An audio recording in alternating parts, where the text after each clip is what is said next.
kó ṣẹlẹ̀ ṣe rí ọmọ aráyé ẹ̀ wá gbọ́ ọ̀rọ̀ yìí tún lè gidi gan ọ̀rọ̀ yìí mọ̀lẹ́ ó bẹnu tán. ìṣẹ̀lẹ̀ ńlá lè yọ. ẹ jẹ́ ká jọ bójú wò ẹ jẹ́ ká jọ bójú tó tá fà sókè tó yí dó borí bọ́gbà ayé orí kò ṣẹ̀yìn ọlọ́run bọ́mọ aráyé bá ṣiṣẹ́ ibi tán wọ́n á tún máa ní pẹ́jálẹ̀ jáǹjẹ́ sanra olódùmarè ó máa fi àkọ́kàn jẹ̀dá ènìyàn ló sọ̀rọ̀ àwọn ọ̀dà tó ní dá ẹ máa wí pọ̀lẹ́ ẹ máa wí pọ̀lẹ́ ènìyàn mọ̀lẹ́ ẹ máa wí pọ̀lẹ́ ènìyàn ṣòro ìṣẹ̀lẹ̀ yìí gàlágà jù máa yáa fi ṣàríkọ́gbọ́n èyí tún jẹ́ tuntun lábẹ́ ọ̀run kàyéfì ńlọrọ̀ yìí jẹ́.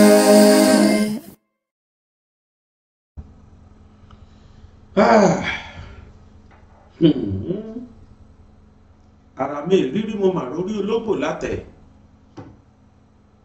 níbo láyé yìí wà dorí kọ níbo báyìí la fẹ́ bá yàrá ètò ayé ìjà kí ló dé tọmọ ẹ̀dẹ́ èèyàn kúkú ní kànú tó báyìí ohun tó sì dá mi lójú gbangba ni wípé gbogbo ohun tó pamọ́ fáwọn ẹ̀dẹ́ èèyàn kedere ní báyìí níwájú olódùmarè ọba tó dá wa gbogbo ẹ̀dá tó já mọ́ òkun ṣèkà kó má gbàgbé o pípa àwọn kan wà tó ní agbára ju òun lọ bí ò bá tiẹ̀ sí láyé elédùn ọba òkè ńkọ́ kò sẹ́ni tí ò lè mú o nínú gbogbo ẹ̀dá ẹ̀ tó dá kò sì sẹ́ni tó lè mú òun nínú gbogbo àwọn ẹ̀dá tó dá gbogbo wa pátá la lè mú Ọlọ́run àmọ́ Ọlọ́run lè mú gbogbo wa ẹ jẹ́ ká rántí wípé agbára tó mú kó wà lọ́wọ́ wa lónìí á padà di former lọ́la former champion former governor former president former náà ni ó padà gbẹ̀yìn ọ̀rọ̀ wa ọba nìkan ni ò ní former tó jẹ́ pé late lòun máa ń padà jẹ́ àmọ́ ọba tó bá kọjá àyè ẹ̀ wọ́n á máa rọ̀ lóyè yóò wá di former. Ẹ káàbọ̀ sórí ètò ìṣẹ̀lẹ̀ ńlá tòórọ̀ yìí mo kí wa ní gbèjègbèjè mo kí wa ní gbẹ̀jọgbẹ̀jọ mo kí wa ní tológun mo kí wa ní tẹlẹ́ṣọ̀ tó ń tẹkún àtòméje lójú ni mo fi kí wa lóòrọ̀ yìí o nítorí pé ohun tó ń ṣẹlẹ̀ látànà ohun tó gbomijé lójú ẹni ni ẹ káàárọ̀ ẹ káàsán ẹ kúrọ̀lẹ́ ẹ káalẹ́ níbikíbi tí ẹ bá ti ń wò mí orí ìkànnì tẹ́ ẹ já sí yìí tẹ́yìn bá wò fúngbà àkọ́kọ́ òun náà ni wọ́n ń pè ní BGI TV lórí YouTube tó bá sì lórí Facebook lẹ ti ń wò wá gbàgede mọ̀ with Aláwìyé Adébáyọ̀ là ń jẹ́ lórí Instagram gbàgede mọ̀ _22 lẹ́ẹ̀tì wò wá ní kedere àkókò gbẹ̀yìn lórí TikTok ẹ̀yẹn sá lọ wo bàbá gbàgede àwọn bẹ́ẹ̀ ẹ máa bá wa buwọ́lu àwọn ṣánẹ́ẹ̀lì tẹ́ tí ń wò wá yìí bá dórí YouTube ní ẹ subscribe ẹ wo bí tán kọ subscribe sí ọ̀fẹ́ ni tó bá sì dórí Facebook TikTok Instagram àbíbò mi ọ̀fẹ́ náà ni ẹ fọ́lù wá ń bẹ̀ ẹ wá nǹkan fìdílé tàbí kẹ́ fìdílé nǹkan kẹ́yìn abiyamọ òdodo abiyamọ àtàtà kẹ́ẹ̀ tó wá gbọ́ làbárè o lórí ọmọ tí wọ́n parọ́ mọ́ pé tí wọ́n sọ pé jí adìyẹ tí wọ́n sì torí rẹ̀ dájọ́ kú fún ọ̀rọ̀ mà tó ti bẹ́yìn yọ o lánàá la gbọ́ ròyìn ayọ̀ lálẹ́ àná wípé gómìnà ìpínlẹ̀ Ọ̀ṣun ó ti pàṣẹ kí wọ́n dá ọmọ náà lẹ̀ kí wọ́n fún l'amnesty àmọ́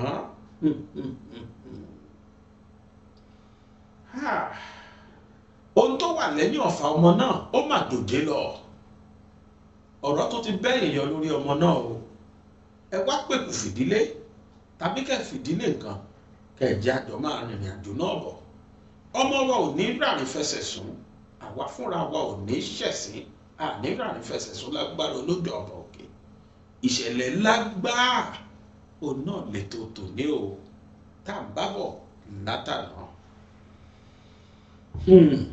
Ṣàdédé lánàá níbi ìrọ̀lẹ́ àná òun la gbọ́rọ̀ ní ayọ̀ wípé ìjọba ìpínlẹ̀ Ọ̀ṣun wọ́n ti pàṣẹ kí wọ́n dá ọmọdékùnrin tí orúkọ rẹ̀ ń jẹ́ Olúwaṣẹ́gun kí wọ́n dá sílẹ̀ o pé kó máa lọ láyọ̀ àtàlàáfíà. Ṣùgbọ́n wọ́n wá pé ẹni tó jẹ́ olórí gbogbo àwọn amòfin nípínlẹ̀ Ọ̀ṣun tá a mọ̀ sí Attorney General and Commissioner for Justice nípínlẹ̀ Ọ̀ṣun, wọ́n ní wọ́n pe ẹni yìí wípé kó lọ ṣe ìwádìí lófíntótó lórí ọ̀rọ̀ kí ló ṣẹlẹ̀ lóòótọ́ sọmọ yìí, irú ẹ̀sùn tí wọ́n fi kàn án, ẹ̀ṣẹ̀ wo ló ṣẹ̀, báwo ni wọ́n ṣe diṣu mẹ́ta tó fi ṣe é dì ní méjì lọ́tọ̀ọ̀tọ̀, báwo gan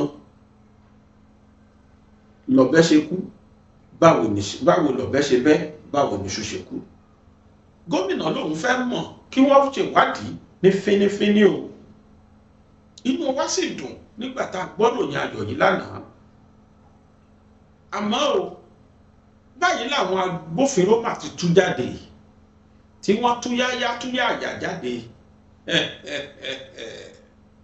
Wọ́n ní kóró bá lẹ́nu gómìnà Ọ̀ṣun o, wọ́n ló ń kọjá àyè rẹ̀ gbáà. Wọ́n ní kò tó bẹ́ẹ̀, ìgbésẹ̀ tó fẹ́ gbé nì wọ́n ló kọjá agbára ẹ̀.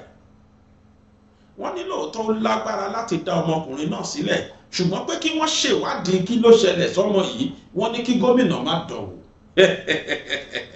Ó yà yín lẹ́nu bó ti yè mí náà lẹ́nu.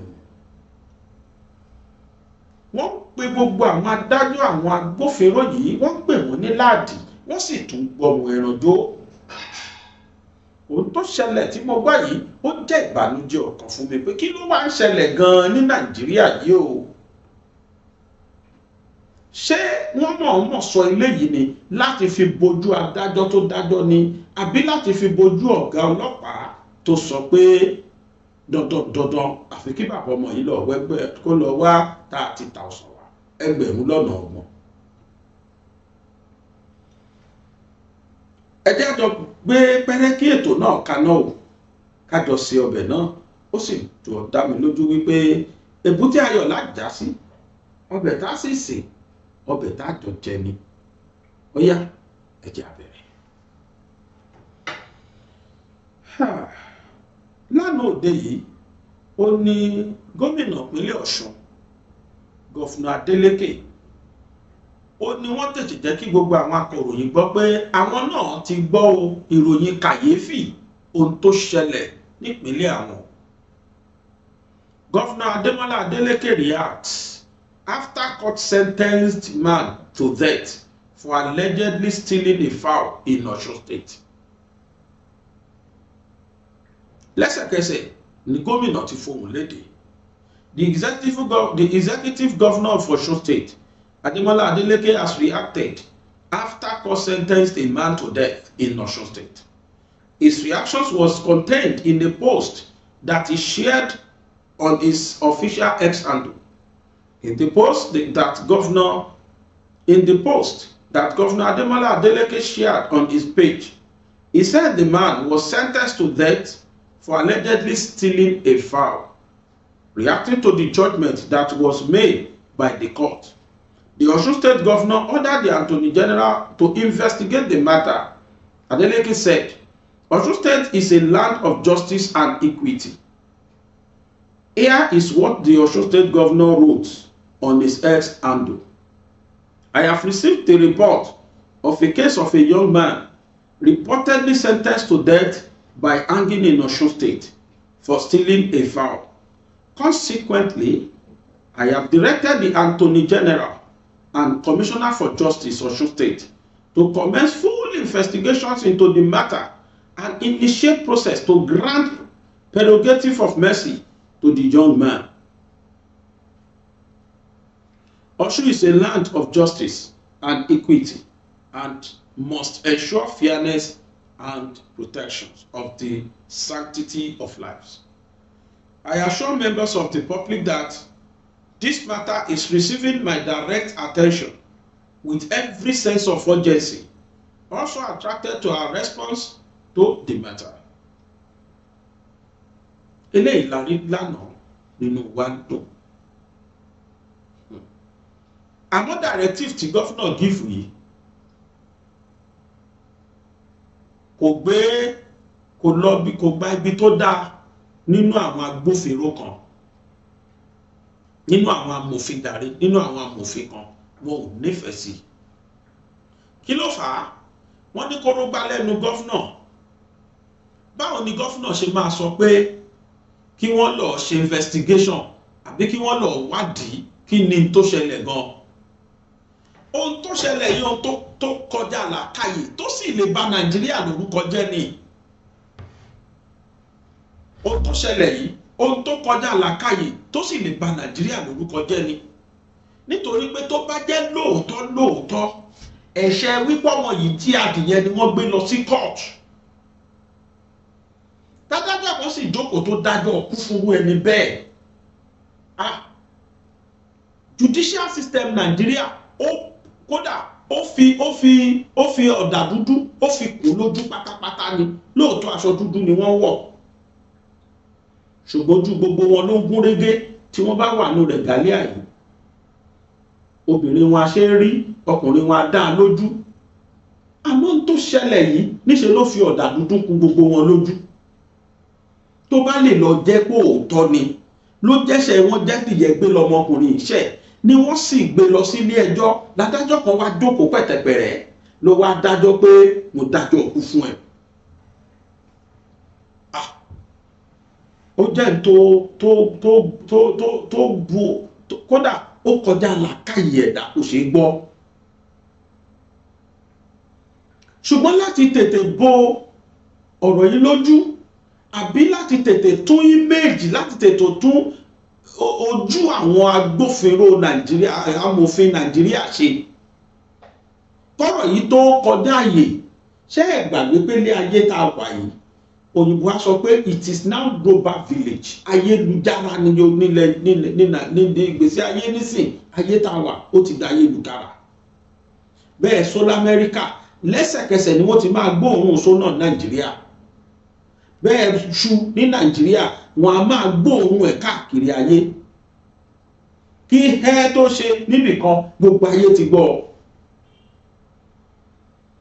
Torí ìdí èyí ó tó ṣẹlẹ̀ yìí I am too sure torí bó ti wà lórí social media the whole world ló ti gbọ́ tó ṣẹlẹ̀. Táwọn agbófinró táwọn amòfin bá wá gbọ́n ni ohun tó yẹ kán ṣe ni lẹ́sẹ̀kẹsẹ̀ àwọn gan ló yẹ kọ́kọ́ bẹ̀rẹ̀ investigation kí wọ́n tètè jáde síta kí wọ́n wá ṣàlàyé fáráyé pé bẹ́ẹ̀ kọ́ lọ́rọ̀ ṣe rí o, ohun tó ṣẹlẹ̀ rèé o. Bó bá sì jẹ́ bẹ́ẹ̀ lọ́rọ̀ ṣe rí, bó bá jẹ́ ni tó dájọ́ yẹn ti mú tí ń gbà yẹn ni tó ó wà intoxicated ni o ló fi dárú ẹjọ́ bẹ́ẹ̀ o. Tí kì bá wá ṣe ohun tó ṣẹlẹ̀ gangan ó ti yẹ kí Attorney General of the whole federation kó ti jáde kó ti wá address matters. I am too sure wọ́n á ti gbọ́ látànà, Attorney General ti gbọ́ látànà pé ìkan nínú àwọn ọmọlẹ́yìn ẹ o nípínlẹ̀ Ọ̀ṣun ó dájọ́ ọkúfẹ́ tó jáde yẹ gbé ní 2010. Èló ládìyẹ 2010? Èló lẹ́yìn adìyẹ 2010? Bóyá £1 lẹ́yìn adìyẹ kan ní 2010. Ókè ká wá sọ pé di poultry ni wọ́n lọ já, ni wọ́n kó gbogbo adìyẹ lọ. Value gbogbo adìyẹ nígbà náà bóyá 200,000 ló bá máa wá mú kú lọ́wọ́. Ṣùgbọ́n ẹ jẹ́ kí n já yín sí kinní kan. Gbàrà tí gọ́fúnà yìí sọ̀rọ̀, ìkan nínú àwọn agbófinró ìkan nínú àwọn amòfin tó dó lórí àwọn amòfin tẹ́lẹ̀ nípínlẹ̀ Ọ̀yọ́ ló kọ́kọ́ sọ̀rọ̀ gbàrà wípé kúrúgbá lẹ́nu gọ́fúnà yẹn o, pé ó ti kọjá yìí torí pé ó ti kọjá jurisdiction ẹ̀. Ní Nàìjíríà 3 arms of government la ní. A ní executive, a ní legislative, a dẹ̀ ní judiciary. executive ó ní executive power láti execute anything within the law, within the constitution of the country. Ó ló máa execute the constitution. Ẹni tó máa make the constitution ó ní legislator. Ẹni tó máa interpret the law yẹn ó ní judiciary. Àwọn náà máa fi sí section kìíní kan, subsection kìíní kan, according to section kìíní kan, iṣẹ́ judiciary ni. Àwọn ló máa interpret ẹ̀. Now, George lawyer yẹn bóyá George dẹ̀ ni ó wá argue wípé àṣẹ tí gọ́fúnà yẹn pa pé kí wọ́n investigate kéèsì ọmọ yẹn, it is beyond the executive power of the governor. Ó ní kọjá àyè ni. Ẹjọ́ kí ni kí gọ́fúnà wá sọ jàre? Ṣé kí gọ́fúnà sọ pé ó yẹ lọ release ẹ̀ kó dẹ̀ panu mọ́ bẹ́ẹ̀? Gọ́fúnà ò sọ pé kí commissioner for sport kó lọ investigate o. Gọ́fúnà ò sọ pé kí commissioner for education kó lọ investigate o. Ẹni tí gọ́fúnà rán pé kó lọ investigate kó dẹ̀ prepare prerogative of mercy fọ́mọ yẹn, òun náà ni ẹni tó jẹ́ olórí gbogbo amòfin ní ìpínlẹ̀ Ọ̀ṣun tá a mọ̀ sí commissioner for justice and attorney general. Executive power tó ní tí gọ́fúnà lò láti direct judiciary, láti lo judicial power tí yẹn ní láti investigate. Go and investigate this, come and give me the report. Torí pé gbogbo ẹ̀dá pátá ní tó ṣẹlẹ̀ tá a gbọ́ lánàá yẹn ló dá brain ẹ̀rù, kò sẹ́ni tó gbọ́ torí ò dàrú. Mo mọ àwọn ìyá kan tó pè mí látẹ̀yàn mẹ́wàá. Ó tó stage kan mo tètè pa fóònù. Torí bí a ti rí kọ́ mo ti mọ̀ pé tó fẹ́ sọ ni. Tẹ́kúntẹ́kún. Láwọn yẹn sọ fún mi pé bàbá gbàgede tí ìbá ṣe bá àwọn wo fídíò yìí kálẹ̀ fẹnu sọ ni àwọn ò ní gbàgbọ́. Àwọn dẹ̀ wo fídíò àwọn dẹ̀ sunkún. Màmá kan mò ń gbọ́ tó wú bó ṣe bá mi sọ̀rọ̀. I have to be calming her down. Òbí rere kan ò ní gbọ́n tó ṣẹlẹ̀ yẹn kórí ẹ̀ má dàrú náà. So possible lábẹ́ ọ̀run ọmọ ìdẹ́ lò 14 good years nínú ọgbà ẹ̀wọ̀n. Now, nígbà tí gọ́fúnà wa pàṣẹ tá wá rí ìkan nínú àwọn amòfin tó wá sọ pé it is beyond the executive power of the governor. Ẹ jẹ́ ká fún wa. Death for foul. Ex-Attorney General slams Adeleke's intervention in death sentence case. Ṣé gbọ́ bọ́rọ̀ yẹn ṣe kọ́? Punch ló gbé jáde o. Death for foul. Ex-Attorney General slams Adeleke's intervention in death sentence case. I couldn't imagine. When I saw the headline, let me show a picture of mine. To zoom in dáadáa káwọn èèyàn rí. Nígbà tí mo rí ọmọ yẹn ni, ìgbà tí mo rí headline yìí, I was shocked to my marrow. That kí ló lè ṣẹlẹ̀ in tí mo wá rí kà bẹ̀rẹ̀. Wọ́n ní former Oyo State Attorney General and Commissioner for Justice Mutalubi Adebayo has cautioned against unconstitutional investigation. Unconstitutional investigation. Who pay unconstitutional báwo? A state governor. Why is it unconstitutional? If you are a governor, a versatile governor, a governor that has human feelings, wọ́n gbọ́dọ̀ fi irú allegation yẹn kan èèyàn kí governor yẹn dákẹ́. He must call for investigation. But how the investigation is now unconstitutional, I am totally confused. Ẹ jẹ́ máa kà lọ, amòfin làwọn, agbọ́ òfin sétí làwa, amófinṣẹ́ làwa, àwọn aráàlú, káwa tí gbogbo ṣe tó wà lábẹ́ òfin ni, àwọn náà mòfin bó ṣe wá wà unconstitutional, ẹ jẹ́ máa kà lọ. Wọ́n ní Murtala Adebayo has cautioned against unconstitutional investigations following Osun State Governor Ademola Adeleke's intervention in the controversial death sentence of a young man, Segun Olowokere, in the state. Justice Oyejide Falola, orúkọ ẹni tó dájọ́ kú fún ọmọ yẹn nìyẹn o. Justice Oyejide Falola, which is ọkùnrin, of an Osun State High Court in Okuku, has convicted Olowokere and Sunday Morakiyo, ọmọ kejì tí ìyá ẹ̀ sọ tí bàbá ẹ̀ sọ pé wọ́n jọ convict wọn. Orúkọ ọmọ yẹn rèé, orúkọ ẹ̀ jẹ́ Sunday Morakiyo, of armed robbery. Ṣé ti gbọ́ báyìí? Ọ̀rọ̀ mi ló tún bẹ́yìn yọ yìí o, mo sọ pé ọ̀rọ̀ ọmọ yẹn ti bẹ́yìn yọ, kì í ṣe ọ̀rọ̀ adìyẹ gbígbé rárá.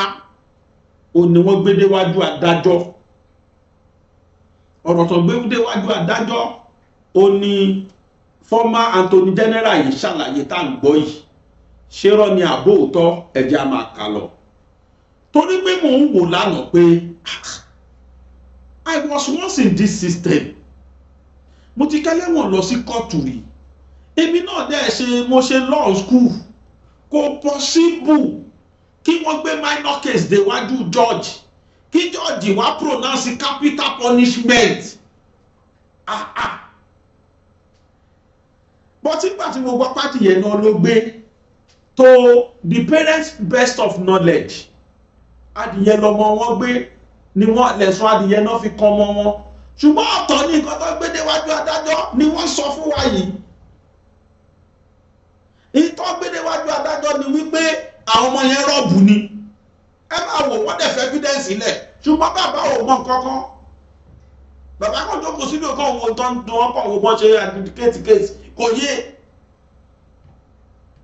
Ọmọ wọn jẹ́ nìyẹn làwọn pariwo. Ṣùgbọ́n tó ní kéèsì tó fi mọ́ wọn ó ń là ń gbọ́ yìí ẹjẹ́ a máa bá lọ. Justice Oyejide Falola of an Osun State High Court in Okuku had convicted Olowokere, Segun, and Sunday Morakiyo of armed robbery and sentenced them to death by hanging. Ẹ máa gbọ́ o, ìdí rẹ̀ tó fi sentence wọn o. After finding them guilty of charges involving theft and armed robbery in December 2014. Theft and armed robbery. Ta ni wọ́n rọ́ọ̀bù ẹ̀gbọ́n bí. Ṣebí ẹni gbẹ́dì yẹn ni àwa ṣì ń rí ọ̀tọ̀. Ọ̀tọ̀ ní kéèsì entirely. Bàbá tó ń lọ bá Bíọ́lá Adébáyọ̀ yìí kó fẹ́sùn tó fi kọ́ ọmọ òun kó wá wọ́n wọn ló sọ ọmọ sọ́sù ọmọ òsì kan. Ẹni gbẹ́dì yẹn ló rojọ́ ẹ̀ ọ̀tọ̀ ní tó ẹ̀wọ̀n àgbọ̀n tó ṣẹlẹ̀ sí. The two convicts armed with firearms wọ́n lọ bàbọ̀ lọ́wọ́ wọn were reportedly to have forcefully entered the residence of a police officer, Balogun Temitope, attached to the divisional police headquarters in Okuku in April 2010.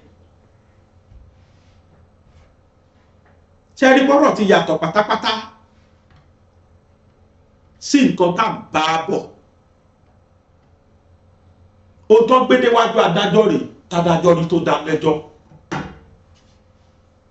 Bẹ́ẹ̀ àwọn méjèèjì tẹ̀ wọ́n yìí o, adigunjalè haranharan ni wọ́n o, ìbọn tá a sì gbà lọ́wọ́ wọn rè àtàwọn àdá tó lọ fi jalè.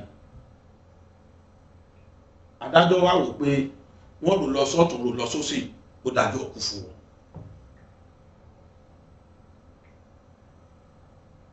Bàbá àti ìyá ẹ̀ṣẹ̀ tí wọ́n fetí wọn gbọ́ ní police station pọ̀ mọ́ àwọn ṣẹ̀ ní kó jáde yẹ.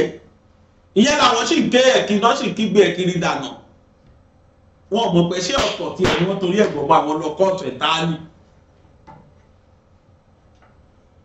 Ẹni gbọ́dọ̀ ti gbẹ́yìn yọ. Now, and in April 2010, stealing his belongings. Wọ́n ní wọ́n lọ rọ́ọ̀bù ọ̀gá ọlọ́pàá yẹn mọ́lé, ìyẹn Tèmítọ́pẹ́ yẹn Balógun. Wọ́n kó ẹrù ẹ̀ lọ ní 2010. After a podcast by Nollywood actor Biola Adebayo, which featured the parents of one of the convicts, Olowo Okere, went viral on Tuesday. Governor Adeleke, in a statement by his spokesman, Olawale Abdulrasheed, directed an investigation and the initiation of a pardon process for the convict. Reacting to the governor's directive, ibi tọ́rọ̀ tí tèmi wá ń sọ rèé o, ibi tọ́rọ̀ yóò ti yé mi mọ́ rèé o. Reacting to the governor's directive, in a statement he personally signed and made available to the journalists in Osogbo on Wednesday, Adebayo acknowledged the governor's constitutional power to pardon convicts, but criticized what he described as an unconstitutional investigation. Adebayo also warned against actions that could endanger judges and expose them to threats from criminal potentially leading to loss of life. Bitoro yẹn ti wọ́ nìyẹn tí ò ti yé mi. Esa Barrister Adebayo, Your Excellency, sir, my Lord is spiritual. Báwo máa ń pè ní court, sir, with due respect, sir. So, for the governor to give out directive as an executive governor that a judicial should conduct thorough investigations on the man's case is a crime or is unconstitutional. Tani kó wá pàṣẹ pé kí wọ́n investigate? Tani kó pàṣẹ kó investigate? Àbí káfọ̀ fetí gbọ́ pé robbery ni o, kì í ṣàdìyẹ gbígbé o, everybody dẹ́gbà bẹ́ẹ̀ ká dẹ́ fọwọ́ lẹ́rán pé ọmọ yẹn ọkọ̀ rẹ̀ tí wọ́n ṣe tì mọ́ wọ́n ṣe dájọ́ kú fún. Àbí kó ní kálukú wà lọ gálò pé lọ́pàá. Nígbà tí gọ́fúnà yóò ṣe insane, when the governor is very, very sane and hearty, when he's with his senses, as a governor of a state, irú very weighty allegation bẹ́ẹ̀ yẹn wọ́n fi kàn state ẹ̀, that such barbaric act happens in the state. A good governor will act the way. If I were in his shoe, I will act the same way. If as a matter of fact, máa pa Attorney General láṣẹ ni pé nísinsìnyí prepare prerogative of mercy fọmọ yẹn, ẹ lọ mú jáde ibi tó wà, mo fẹ́ rí níbí, I give you 48 hours. Èmi máa pàṣẹ lẹ́sẹ̀kẹsẹ̀ ni. That lẹ́ni sọ́la sọ́tula mo fẹ́ rí ọmọ yẹn wájú mi. Torí àwọn papers kan wà kan gbọ́dọ̀ prepare kan tó lọ release ọmọ yẹn ni mo fi lè fún wọn 48 hours. Màá dẹ̀ pàṣẹ wípé I want the table, I want the fact on my table by 72 hours. Mo fẹ́ mọ̀ kí ni tó ṣẹlẹ̀ lórí case ọmọ yẹn. The whole world ló gbọ́. A good governor must save his face. A good governor must save his faith tó ń govern lé lórí. Ṣé kí governor má wàá sọ ni? What this governor said to me, it is never unconstitutional. As an executive governor that possesses executive power, into yẹ kó sọ fún Attorney General ló sọ yẹn, go and investigate that. Àfi tó bá jẹ́ pé ẹ ní nǹkan tẹ́ ẹ cover, then you said yes, sir, that they should not expose you people to unnecessary ikú àbọ̀ unnecessary ìyà unnecessary kọ́ máa sọ yín lókùúta. Ṣé yìí fi nǹkan kan pamọ́ ni? Kò lè náà gbàwèrè mi ò gbàwèrè, very simple. Ní tó ṣẹlẹ̀ rẹ̀ ẹ jẹ́ kó investigate ẹ̀ ká gbọ́. For your information, sir, ẹgbọ́n tí bàbá ọmọ yẹn sọ, ó lẹ́dìyẹ ni wọ́n lọ́mọ àwọn gbé.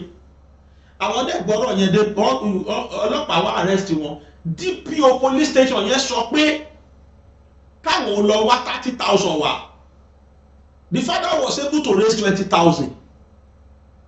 Gbogbo ọba yẹn kéèsì adìyẹ gbígbé ni wọ́n wà gbogbo time yẹn, kì í ṣe kéèsì robbery. Wọ́n ti rọ́ọ̀bù ń gbà yẹn. Kéèsì adìyẹ jíjí gbé náà sì gbàdé police station. ẹ̀yin ọ̀gá ọlọ́pàá inspector general of police kéèsì yìí kan ẹ̀yin náà sà ó yẹ káyìn náà gbé investigation panel dìde ní bóyá investigative panel dẹ̀ ló yẹ ká pè ẹ̀yin náà yẹ ká constitute panel kí wọ́n investigate kéèsì yẹn ṣé lóòótọ́ ni wọ́n lọ rọ́ọ̀bù ọ̀gá ọlọ́pàá àbí torí ọ̀gá ọlọ́pàá béèrè owó wọn ò rí fún un ló ṣe yí kéèsì ọmọ yẹn sí robbery. àmọ́ irú ẹ̀ tá ti wò tó ti rí bẹ́ẹ̀ I was once a prison officer mo ti rí irú cases bẹ́ẹ̀ yẹn láìmọye tó dọ́tọ̀ ni tó ṣẹlẹ̀ ọ̀tọ̀ ni tó máa pè wọ́n sì ṣe bẹ́ẹ̀ fún Ìgbòho láìpẹ́ yìí wọ́n kó gbogbo ìbọn jáde wọ́n kó gbàgbé wọ́n kó gbogbo gbájáde wọn nílé ẹ̀ làwọn ti rí alábàdẹ̀ tó rí picture mi tó jẹ́ pé the same items has been displayed before fún àwọn ẹlòmíì àtúbà tó rí ní 2021 bó ṣẹlẹ̀ bẹ́ẹ̀ mèmí ìfojú mi rí ó dẹ̀ wà lórí internet the same way bí wọ́n ṣe display kìíní yẹn náà ni wọ́n ṣe display against àwọn guys tí wọ́n mú gbà yẹn àfi wọ́n tún ṣe display against Ìgbòho àmọ́ irú ẹ̀ tá ti rí tó jọ́tọ̀ ní ẹ̀ṣẹ̀ tẹ́ni yẹn máa ṣẹ̀ ọ̀tọ̀ ní nǹkan tọ́lọ́pàá máa ló ṣe sir for integrity and accountability both judiciary and ọlọ́pàá wọ́n gbọ́dọ̀ investigate ọ̀rọ̀ yìí láì fi gbàkọ̀bọ̀ kan nú kí wọ́n jẹ́ kí ọmọ Nàìjíríà mọ̀ truth we all deserve to know the truth ẹ̀ṣẹ̀ wo lọ́mọ iṣẹ́ tọrọ ẹ̀ fi já síkú ṣé robbery ni àbẹ́tẹ̀ ẹ̀dìyẹ gbígbé you people are not being exposed at all to any violence kò sọ́mọ Nàìjíríà kankan tó máa lọ attack ìjọ lọ́yà àbí judge we have no right láti ṣe bẹ́ẹ̀ judge tó dájọ́ tó bá jẹ́ robbery náà gbé wájú ẹ̀ ó correct kò ní ẹni ẹ̀ṣẹ̀ rárá ìtọ́ gbé wá ní judge máa ń dá judge ò sí bẹ́ẹ̀ lọ́yà ò sí bẹ́ẹ̀ nígbà tọ́rọ̀ ṣẹlẹ̀ ẹjọ́ tó bá rò fún lọ́yà ní lọ́yà máa lọ argue ní court ẹjọ́ tó bá rò fún judge ní judge máa adjudicate in court ló máa pronounce judgment lé lórí. Me too, I was surprised yesterday that báwo ni wọ́n ṣe máa gbé minor case wá síwájú judge tó máa give capital penalty. So I was wondering ní tí mo rò pé máa ṣẹlẹ̀ ni mo padà rí kà láàárọ̀ ìkó ṣẹlẹ̀ yìí. Ṣé oríṣiríṣi tọ́lọ́pàá ṣe tá à ń rí kẹ́ni sì sọ bẹ́ẹ̀ nídọ́wọ́ wọn ní kó mórí wá káwọn bẹ́ẹ̀ olọ́lọ́pàá kó bàtà ẹ̀gbọ́n òun olọ́lọ́pàá kó bàtà ẹ̀gbọ́n òun nígbà tí wọ́n search sọlọ́pàá ṣe ni thanks to tó jẹ́ alápinni àbínú pé inspector general tó wà bẹ́ẹ̀ sí thanks to that man tó ń ṣàwọn òfin oríṣiríṣi òun ló bá wa change àwọn ọlọ́pàá wa otherwise ni àmọ́yé tí ò bá ti ṣẹlẹ̀ then the PPRO greatest housewife man tí ò gba gbẹ̀rẹ̀ when he was PPRO in Ogun State wọ́n dàbọ̀ ó tún dé federal ó tún excel kó tó rí pé wọ́n ṣe rubbish bá máa pè wọ́n sàbújá ni pápápá wọn ti gbaṣọ lọ́rùn wọn ọpẹ́lọpẹ́ àti wọn yẹn ló jẹ́ kí àwọn ọlọ́pàá wa máa change díẹ̀díẹ̀ wọ́n ti colonize gbogbo Nigerians tẹ́lẹ̀ wọ́n ṣe bó ṣe wù wọ́n tẹ́lẹ̀ ni nígbà tó ṣẹlẹ̀ tọ́rọ̀ yẹn ṣẹlẹ̀ kò sáyé social media wasn't involved then so kò síbi tó fẹ́ rọjọ́ yẹn sí believe you me mi sọ pọ́n ṣe bẹ́ẹ̀ o bẹ́ẹ̀ sọlọ́pàá lè ṣe nígbà yẹn tó máa jí tó máa ní pé màálù ló jí táwọn rí lọ́wọ́ ẹ̀ they will substantiate it with claims evidences tó dẹ̀ máa gbé lọ kóòtù tó dẹ̀ nílé tó ó máa ṣe o so we want to know Nigeria deserve to know the truth sir. Barrister Adebayo, to me, I'm a layman, but to my own best of knowledge, èmi believe pé etí governor yìí sọ ìgangan ní gbogbo Nigerians náà sọ. The Attorney General of Osun State should go investigate the case. Báwo náà ṣe di iṣu mẹ́ta ṣẹ́ tó fi ṣe di méjì àfẹ́ gbọ́ ṣé wọ́n gé kan sí méjì ni àbí báwo?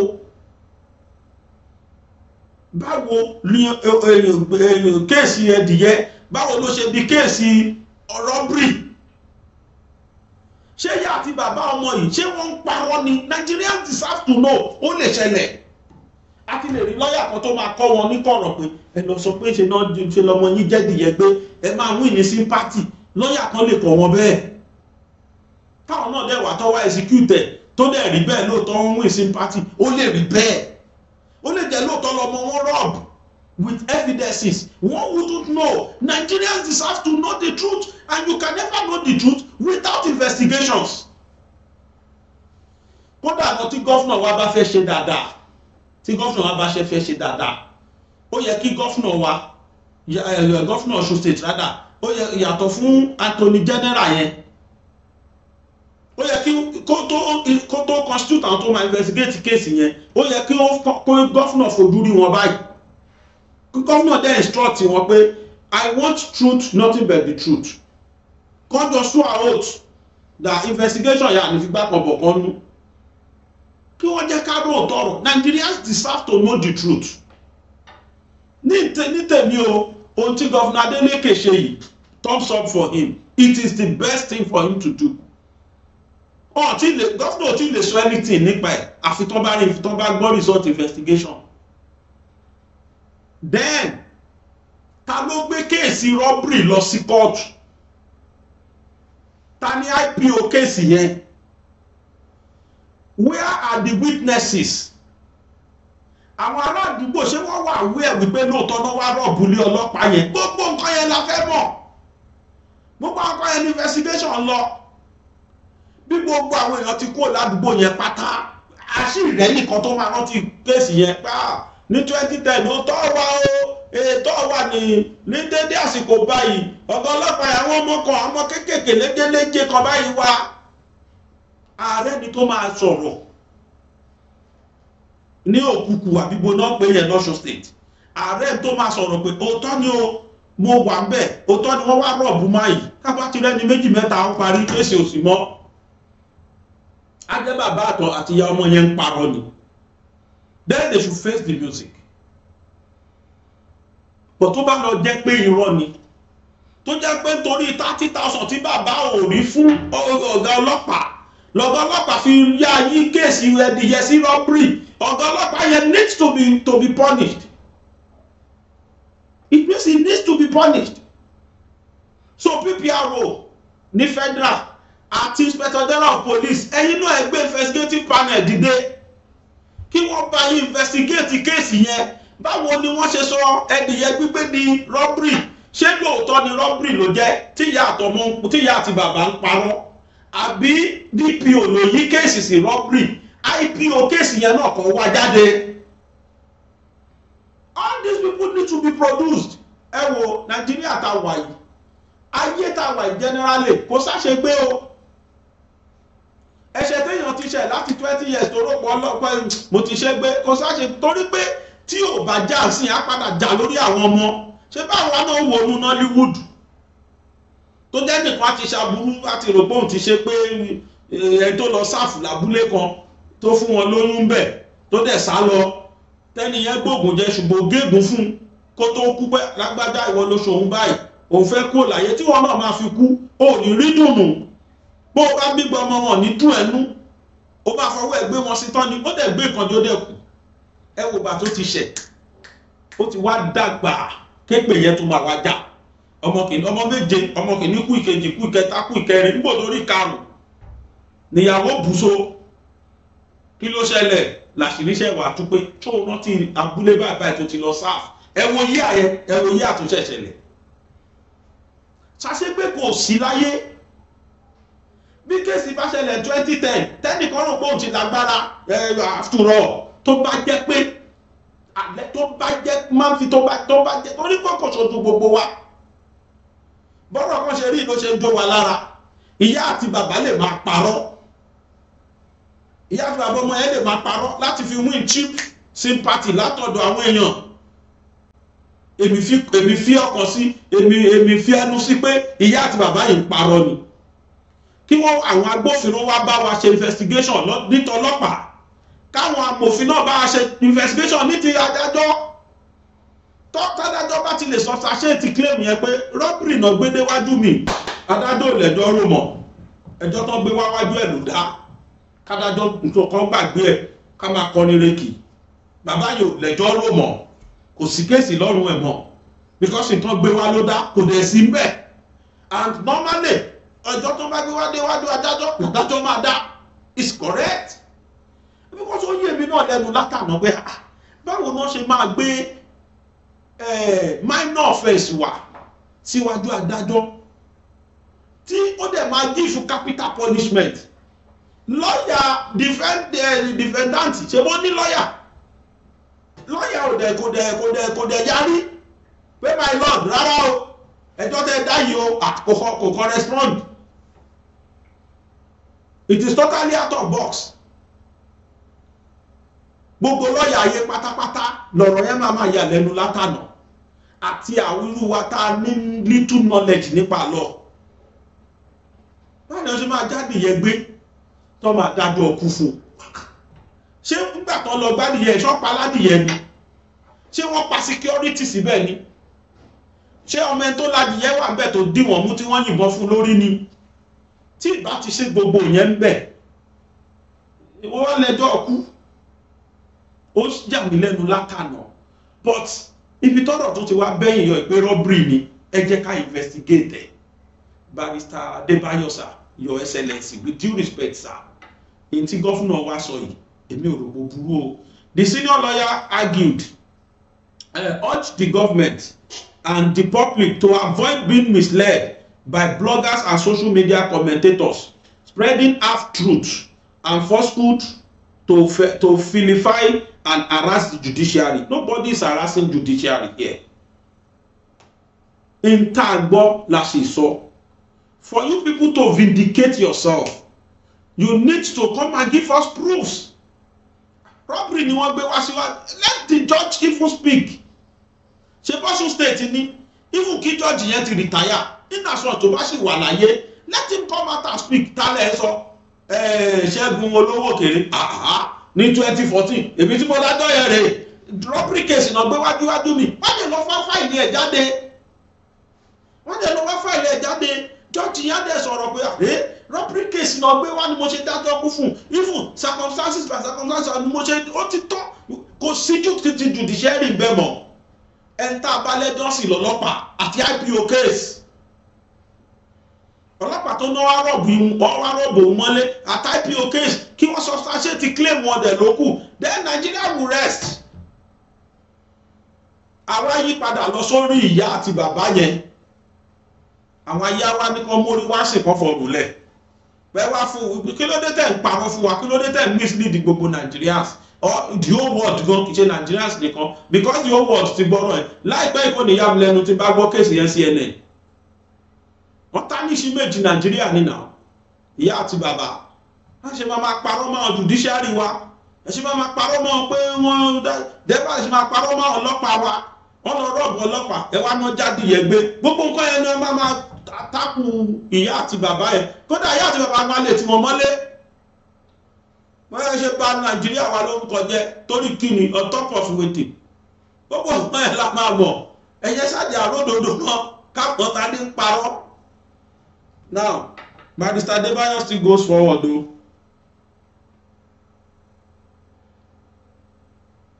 One, his statement read, the claim that the prisoner was convicted and sentenced to death for stealing a fowl is an outright falsehood and cheap blackmail, good, aimed at securing his release through underhanded means.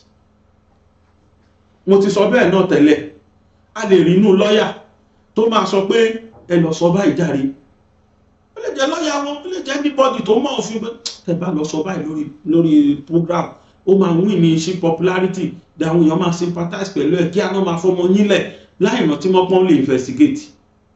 It might be so ó lè jẹ́ tí Adébáyọ̀ yìí sọ ni it might be èmi kan ti sọ ó lè jẹ́ àti ìyá àti bàbá ẹnìkan lè kọ́ wọn lọ́gbọ́n burúkú yẹn ẹ sá lọ parọ́ pé ẹdìyẹ lọmọ yín gbà ọ̀rọ̀ yẹn máa sáré trend nìkan ṣé kò dẹ̀ trend ṣé kò trend mo mọ̀ pẹ̀lú àti máa bà wọn náà sí tó bá jẹ́ lọ́nà pa ẹ̀rù àti máa bà wọn seriously sí. The convict was a member of a notorious gang of armed robbers. Ṣé gbọ́ báyìí? Ṣé gbọ́ lówó kéré nìyẹn o? A gang of notorious armed robbers. Age kí náà lọ́wọ́ yẹn wà tó fi jẹjẹ 17. Well, kò sí táàrí rí láyé ìsìn àti ẹ̀rọ ọmọ 11 years. tó ń gan bẹ́yàn lórí ṣòwò so kò jọ mí lójú. The convict was a member of a notorious gang armed robbers that terrorized residents of Odo-Otin local government area in Osun State before his arrest. Fine. Let's go by. He was fairly tried, convicted, and sentenced to death by hanging by the Osun State High Court. There has been no appeal against the judgment in over 14 years. Adebayo clarified that while governors and the president have the constitutional right to grant pardons, it is unconstitutional for the executive to investigate judicial decision, including the reasoning or propriety of such judgment. Esa ironi. Bí o mo fi o, ṣùgbọ́n ní circumstances yìí sá, ironi. Ní tó ṣẹlẹ̀ yìí, governor must order investigation láti fi clear àwọn nǹkan tó dúdú. Ṣé ẹ gbọ́ nǹkan tó ṣẹlẹ̀ yìí ni? Ẹ gbàgbé constitution. In tó ṣẹlẹ̀ yìí is what they call other things not being equal nínú economy. Other things being equal ní ceteris paribus nínú economics. Ṣùgbọ́n nínú eléyìí, nǹkan kò rí nǹkan ò normal. Tí nǹkan bá normal lẹ sọ yẹn pé kí ló dé tó dájọ́ kú fún kìíní kan go investigate ìyẹn nǹkan normal nìyẹn. But tí nǹkan ò bá normal, tí n tó ṣẹlẹ̀ gbogbo ṣẹ́yìn ò gbogbo tó ṣẹlẹ̀ ní èrò gọ́fúnà Ọ̀ṣun tẹ̀ á wá panumọ́ pé ẹ lọ rí lísẹ̀ nìyẹn á dẹ̀ panumọ́ bẹ́ẹ̀ rárá o ẹdìyẹ la gbọ́ kó jí gbé o tí gọ́fúnà ní kó investigate kó jẹ́ kí gbogbo ayé mọ̀ pé ẹ má bàlú mi jẹ́ o ẹ má sọ Ọ̀ṣun wa lẹ́nu o òkú iṣẹ́ ẹdìyẹ lọmọ yẹn jí gbé o ẹ wò ó tó jí gbé tó gbére lámúrọ̀bà ní òkìní kan òkì kóòtù lo investigation ló máa wá sọ gbogbo ẹ̀ fún wa làwọn aráàlú máa fi mọ̀ pé wọ́n parọ́ mọ́ àwọn adájọ́ ni wọ́n parọ́ mọ́ ọlọ́pàá tó sọ pé ẹdìyẹ náà gbé ni ìgbà yẹn la máa tó mọ̀ ní tí gọ́fúnà yìí ṣe sà ẹ gbàgbé constitution o abnormal case ni o kì í ṣe normal case so he must act like that. I am not spokesman for the governor. In fact, as a matter of fact, me ò rí sójú rí. But what he still did to me, it is still constitutional. Torí pé wọ́n dájọ́ ọkú fún ọmọ yẹn, ìta àgbọ́ kó ṣe tí wọ́n fi dájọ́ ọkú fún òun ni gbogbo ayé fẹ́ mọ̀. Ó ti di nǹkan méjì sìn. To your own best of knowledge, armed robber lọmọ yẹn. But to public best of knowledge, ẹ̀dìyẹ ló gbé. You need to prove it to us now beyond reasonable doubt. In the court of law, kàdájọ́ tó dájọ́, you will prove your case beyond reasonable doubt. Kàdájọ́ tó mọ̀ kó jẹ̀bi àbújáre. Wọ́n máa release ẹ̀, wọ́n máa acquit ẹ̀. Jẹ́ kí èmi náà lo law yín, jẹ́ lo tax yín. Wọ́n máa discharge and acquit ẹ̀. But in as much tí ọ̀rọ̀ yóò ti clear, 2 cases la treat in bí sìn. Ṣé ìyẹn ló gbé ni? Àbí robbery to you ẹ̀yin lẹ́yìn mọ̀ pé am robber ni but gbogbo aráàlú sọ pé gbogbo aráàlú gbọ́ sétí pé adìyẹ lọmọ yẹn gbé ni wọ́n sọ pé pàápàá wọ́n ti àlẹ́jẹ̀ ni wọ́n sọ pé gbé kódà a gbọ́ wípé ẹni tó ládìyẹ gan fẹnu ara ẹ̀ sọ pé ọmọ yóò sí náà tó jíun ládìyẹ. It was even according to what we heard, the boy was accused wrongly for the stealing of adìyẹ, not even robbery at all. But ẹ̀yin sọ fún wa sí pé am robber ni, and you don't want people to investigate what you said. No, they must investigate it o. And it is only that governor that can give such order. Ẹ lọ investigate in tó ń ṣẹlẹ̀ ká mọ̀ òdodo káwọn aráàlú mi lè fọkàn balẹ̀. Mi gbọ́dọ̀ tàn yín sà, ẹ̀rù ti ń ba gbogbo èèyàn láti àná tá a ti gbọ́rọ̀ ẹ̀ tó ti bẹ́ síta. Bẹ́ẹ̀ níta bá ṣẹ̀ nísìn tó bá jẹ́ pé ṣe la búra wa náà gbé lọ kọ́ọ̀tù ṣé wọ́n ní lọ sọ pé rọ́búrà amúrọ̀bá àtẹ́lì ẹ̀rù tí ẹ̀sìn ní bóyá wọn tó ti ń pè mí látànà pé agbàgede ṣé ta bá ṣẹ̀ ní sí ṣé wọ́n ta gbéra wa lọ kọ́ọ̀tù ṣé wọ́n nìyẹn rọ̀ lé wa lórí báyìí. You see, for the integrity of our judiciary, you people need to investigate this case, clear it full, let everybody see the truth. Everybody needs to know the truth because the whole world ló ti gbọ́ kéésì and the whole world demands to know the truth ta ló ṣẹ̀, èwo ni rọ́ńbẹ̀, ṣé rọ́bìrì ló commit ni àbẹ́dìyẹ ló gbé, stealing lásán ni adìyẹ gbígbé, is not even robbery. Á di robbery tán bá weapons lọ́wọ́ ẹ̀. So ẹ jẹ́ kí lóòótọ́ o executive power sọ pé kán lọ investigate, but ó ṣe ló pe judiciary 3 arms náà la ní, end of the 3rd arm is Attorney General, ó dẹ̀ ti pè é lọ bá wa investigate nǹkan báyìí, a fẹ́ mọ̀ kẹ́ wá sòdodo fún wa, tòmí o gọ́fúnà tí ìjàyò pa o. Adebayo clarified that why governors and the presidential have the constitutional right to grant pardons, it is unconstitutional to the executive for the executive to investigate judicial decisions, including the reasoning of propriety of such judgment. Esa kì í ṣe reason tó fi, the reason why the boy was convicted is not clear. That is why the governor wants to know the truth. Ká ní pé wọ́n bá ìbọn lọ́wọ́ ẹ̀, wọ́n gbọ́ lóòótọ́ wọ́n confam gbogbo èèyàn rí, àwọn òbí ẹ̀ náà tó wá sòtọ́ pé ọmọ wa kéré ló fi rọ́ọ̀bù ń gbà yẹn, ẹni kan bí gọ́fúnà bá tó wá ní ẹ lọ investigate òun, ìyẹn ó ti lùfin. Àmọ́ condition eléyìí, he must clarify, we must see the truth, they must investigate. Furthermore, the executive arm lacks such powers. To investigating judges for their decisions constitute a usurpation of the judiciary constitutional role. Judges being harassed online for performing their lawful duties is deeply traumatic, especially when such attacks are rooted in falsehoods and rumors, he added. Barrister sir, to me, this your action was too hasty.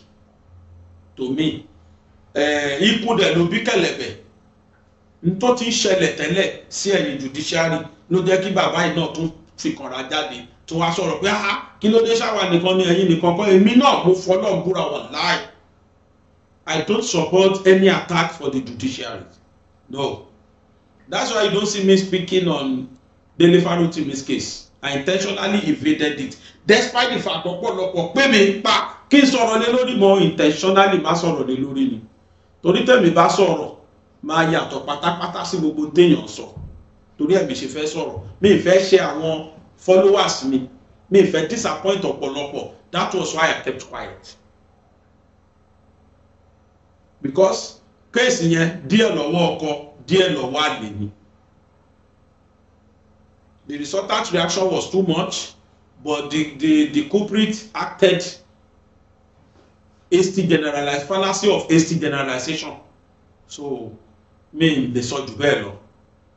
So now ìwà tẹ́ gọ́fúnà wí kò tí ì bà nǹkan jẹ́ o, kódà kò tí ì yẹ yín sà Barrister Adébáyọ̀ wàláhì nǹkan tí gọ́fúnà ní kan ṣe ọlọ́ ó tún máa clear yẹn judiciary sí ni, ó tún máa pọ́n yín lé sí ni. Gbogbo àwọn tó ní bad impression tẹ́lẹ̀ pé àsọfún pé judicial system Nàìjíríà ò dá kíní kan tó bá wá gbàbọ̀ etí tó gbà lọ yẹn tó bá padà gbọ́ àbọ̀ through the investigation they will now be say Ọlọ́run dáríjì Olúwa o olóma padà gbẹ̀yìn, and you have won. Tó bá ṣẹlẹ̀ bẹ́ẹ̀ it means you have won. It means some people that has bad impression to the judicial process will now start rethinking if they should conduct such investigation, and the investigation should be thorough, and there mustn't be a preferential treatment. Ojúsàájú ò gbọdọ̀ sí ńbẹ̀ tó bá fẹ́ ṣe investigation yẹn. Then ẹ rántí pé pọ́pà ó làwọn òbí ọmọ yìí wọn ní kọ́bọ̀ láti bribe, and this is Nigeria. Ẹ jẹ́ kí tó bá máa ṣe investigation, ẹ jẹ́ káwọn human rights activists kan bá wa fojú sí. Irú bàbá Fẹ́mi Fálànà ẹ jẹ́ kó wà bẹ́ẹ̀. Very black dark man ẹ jẹ́ kó wà bẹ́ẹ̀. Kí wọ́n perú ẹ̀. Àwọn tá a mọ̀ pé because ó possible dáadáa. Gbogbo àwọn tó ní kéèsì olówó ni wọ́n. Àwọn tó ọmọ tó dẹ̀ fi kéèsì kan akúṣẹ̀ láwọn òbí ẹ̀. wọ́n lè lọ lè bọ́ sí kan sọ pé ó tán ni o rọ́bìrì ni o wọ́n lè sọ pé àgbà Nàìjíríà sò fẹ̀lú ẹ̀ ẹ jẹ́ kí investigation yín wà open àwọn kó máa constitute investigative panel ẹ jẹ́ kó jẹ́ pé àwọn tí a lè trust tó ní integrity and accountability. Oríyọmí Hamzat ti wà bẹ́ẹ̀ lọ́yọ̀ state ẹ pé very dark man ó wà bẹ́ẹ̀ ẹ pé àwọn tí Nàìjíríà ṣe trust lọ́wọ́lọ́wọ́ rẹ̀ àwọn akẹ́ ìlú àwọn kúrútù ògìlẹ̀ ìlú wa fẹ́ sọ ta ló tiẹ̀ bá wa èèyàn mélòó ló mọ rúbi àwọn tí gbogbo ayé mọ̀ bẹ́ẹ̀ yẹn ẹ pé wọ́n sí irú bàbá Fẹ́mi Fálànà ẹ pé ẹ pa wọn tó jẹ́ pé tó bá sọ̀rọ̀ pé bẹ́ẹ̀ lọ́rọ̀ ṣe rí àgbàgbọ́ pé bẹ́ẹ̀ ẹ pẹ̀lú àwọn yẹn sí kẹ́yìn náà wá constitution panel ti kẹ́ kó wọn pọ̀ yá ẹ lọ investigate kéèsì yìí wá kẹ́ẹ̀dẹ̀ fún wọn ní free hand láti operate nobody must manipulate whatever they find out. Nigerians need and deserve to know the truth of this case. Kí ló gbọ́ ọmọ yẹn dé ilé ikú? Nigerians deserve to know it. Láti lè túmọ̀ mọ̀. Gbogbo tí Kẹ́mi sọ yẹn sì, ọmọ yẹn ti ń jàre bọ̀ o. Ọmọbìnrin yẹn ti ń jàre bọ̀ o. I'm telling you. Torí pé irú nǹkan báyìí lọmọbìnrin yẹn protest pé rárá wọn ṣe ọmọ Nàìjíríà. Ara allegations tó fi kan Nàìjíríà nìyẹn. Ara allegations tó fi kan Nàìjíríà nìyẹn. But there is no true justice in this country. Adẹ̀rí gbọ́ náà. Ẹ wo gbogbo àwọn tó jí wa lówó kó. Ẹni mélòó lẹ́yìn adájọ́ ti dájọ́ kú fúnnú wọn àbí wọn ò wọ́ ọ̀tẹ̀ ni. Ẹni mélòó lẹ́ ti dájọ́ ẹ̀wọ̀n fún pé kán lo ẹ̀wọ̀n ṣé wọn ò wọ́ ọ̀tẹ̀. Ní tá máa rí ni pé EFCC gbé wọn o. Ibi tán dẹ̀ wà náà ilé dandan ti jẹ búrẹ́dì jẹ ti tọ́kì ni. At the end of the day, executive crime no commit. Executive way náà máa fi gbé at the end of the day ẹ̀kọ́ ní pé ẹ̀gbọ́n kankan mọ́ ni minor bí minor tí ẹ̀ ní minor ń bọ́ minor wà ta ló gbọ́n pa kéèsì ẹ̀ mọ́ ládùúgbò owó tí minor kó náà tó mọ́ ọmọ ẹ̀kọ́ òun náà jowó kó ọkù Buhari tí wọ́n bá tírílíọ̀nù àkáǹtì ọmọ ẹ̀ Túndé níbo ni Túndé wà lẹ́yìn tá ń gbọ́ ọmọ ẹ̀ ẹni mélòó ló gbé ibo ní EFCC ti gbé gbogbo àwọn yẹn gba àwọn tó jẹ́ executive robbery na àwọn commit àgbọ̀ kọ̀ọ̀kan pa wọn. These are the reasons why Nigerians are complaining all over the world. All these facts ló dé dínú bẹ ẹ má jẹ dárúkọ àwọn èèyàn wà bẹ́ẹ̀ tó ń gbádùn owó wa tó ń jí kó káàkiri all over Nigeria kódà they are giving them chieftaincy title. Báyé bá gbà mí inú wa tún dupò gọ́fúnà tó wọlé ìmí àdí sẹ́nétọ̀ ìmí àdí house of reps member àwọn yẹn wọ́n wà exonerated ní the crime aráàlú tí ó jẹ́ nǹkankan tó jẹ́ pọ́pà ni àwọn ló fi mú kiri. There is no constitution in this country. If there is constitution, a normal constitution, there must be. Before you can say a law is a law, there must be quality before that law. It must bind on every citizen, regardless of your creed or your class. That is what we call constitution. But constitution to exonerate our executive, to exonerate the legislators, to exonerate the judiciary, to exonerate àwọn tó ti wà nípò. It's not a constitution, it's not a law. There was a time tó ní kó lọ gbé Babangida wá ó ní I am above Nigerian law. Hello.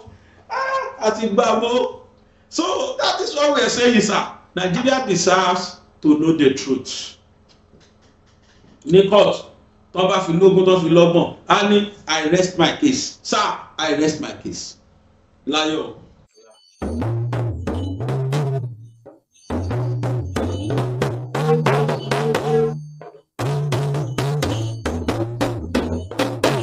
Gbàgede Ìmọ̀ òun ni kẹ́ ẹ máa gbọ́. Orúkọ mi kí n tó máa lọ ní orí ètò yìí, orúkọ mi ni Àyẹ́tóyọ̀sí Ṣaworo nílùú. Gbàgede Ìmọ̀ òun ni kẹ́ ẹ máa wò, kẹ́ ẹ máa gbọ́. Ó ń kọ́ yẹn lọ́gbọ́n, ó ń fún yẹn lóye.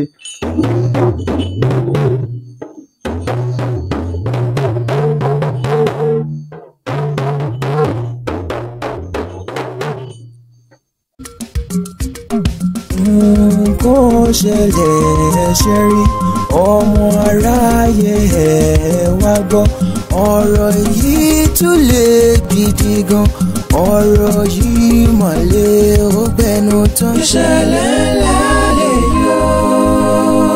ẹ jẹ́ ká jọ bójú wò ẹ jẹ́ ká jọ bójú tó tá a fà sókè tó yí dó borí bọ́bá ayé orí kò ṣẹ̀yìn ọlọ́run bọ́ọ̀mù aráyé bá ṣiṣẹ́ ibi tán wọ́n á tún máa ní pẹ́jálẹ̀ jáǹjẹ́ sanra olódùmarè ó máa fi àkọ́kàn jẹ̀dá ènìyàn ló sọ̀rọ̀ àwọn ọ̀dà tó ní dá ẹ máa wí pọ̀lẹ́ ẹ máa wí pọ̀lẹ́ ènìyàn mọ̀lẹ́ ẹ máa wí pọ̀lẹ́ ènìyàn ṣòro ìṣẹ̀lẹ̀ yìí gàlágà jù máa yá fi ṣàríkọ́gbọ́n èyí tún jẹ́ tuntun lábẹ́ ọ̀run kàyéfì ńlọ ròyìn jẹ́.